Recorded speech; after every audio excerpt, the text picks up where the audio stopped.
सत साहेब सभी को। दर्शकों, आज हम बात करने वाले हैं कि सच्चा सतगुरु कौन होता है।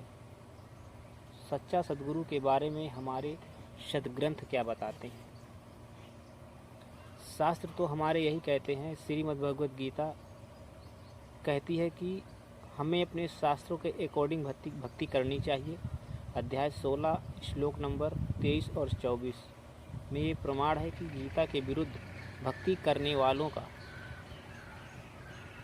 जीवन व्यर्थ हो जाता है। जो शास्त्रों के अकॉर्डिंग भक्ति नहीं करते हैं उनका मनुष्य जन्म बेकार हो जाता है, क्योंकि गीता जी में पूर्ण परमात्मा के बारे में बताया गया है भक्ति करने के लिए। और हमारे नकली धर्म गुरुओं ने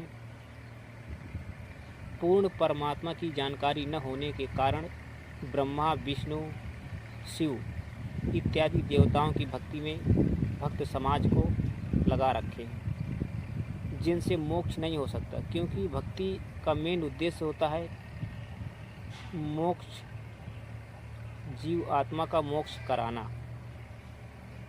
इसीलिए हम सब आपस में जितने भी हमारे महर्षि हुए सब भक्ति करते थे। तो दोस्तों, श्रीमद् भगवद गीता के अनुसार जो उसमें भक्ति बताई गई है वो है शास्त्रों के अनुसार। श्रीमद् भगवद गीता अध्याय 18 श्लोक नंबर 61, 62, 65, 66 में पूर्ण परमात्मा की जानकारी दी गई है, जिसमें गीता ज्ञानदाता भगवान अपने से अन्य किसी सर्वशक्तिमान परमेश्वर की शरण में जाने के लिए कह रहा है। और हमारे धर्म गुरुओं ने आज तक उन श्लोकों का ज्ञान समझ नहीं पाए। जहाँ की ब्रह्मा, विष्णु, शिव की भक्ति करने वाले को मूर्ख कहा गया है गीता जी में, इन धर्म गुरुओं ने गीता जी के ज्ञान को भी नहीं समझ पाए। तो ये गुरु कैसे हैं? सच्चा सतगुरु जो शास्त्रों के अकॉर्डिंग भक्ति विधि बताता है वो सच्चा संत होता है।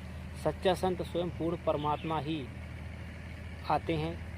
वो सच्चे संत का रूप लेकर के तत्व ज्ञान, सच्चा ज्ञान देते हैं। इसलिए आप सभी लोग नकली धर्म गुरुओं के झांसे में न आएं, जो सद्ग्रंथों के आधार पर भक्ति बताए उनका ज्ञान सुने।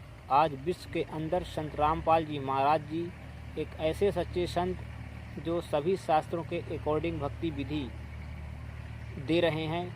कृपया आप उनसे भक्ति लेकर के अपने मनुष्य जीवन को सार्थक बनाएं। नकली धर्म गुरुओं के चंगुल में फंस करके अपना जीवन व्यर्थ न गंवाएं। सत साहेब।